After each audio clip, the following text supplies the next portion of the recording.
couple of quick tips before we start this recipe. In order to measure your almond flour, allow it to fall into your measuring cup rather than packing it, and level with the back of your spatula. Also, when your recipe calls for oil and honey or maple syrup, measure the oil first, and then the honey or maple syrup will slide right out of your measuring cup.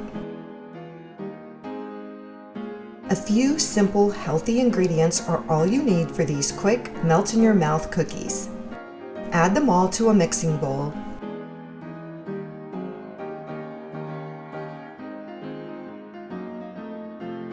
Dry flake coconut is an optional add-in. Then stir or mix well.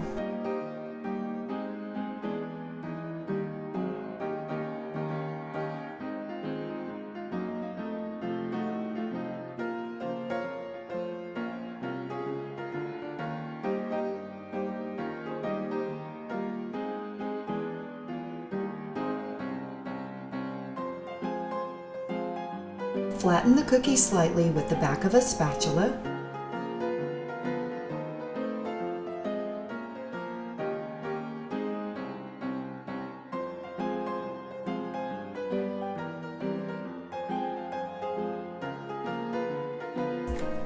I hope you enjoy these chocolate chip cookies, and check out my site for other great guilt-free, gluten-free recipes.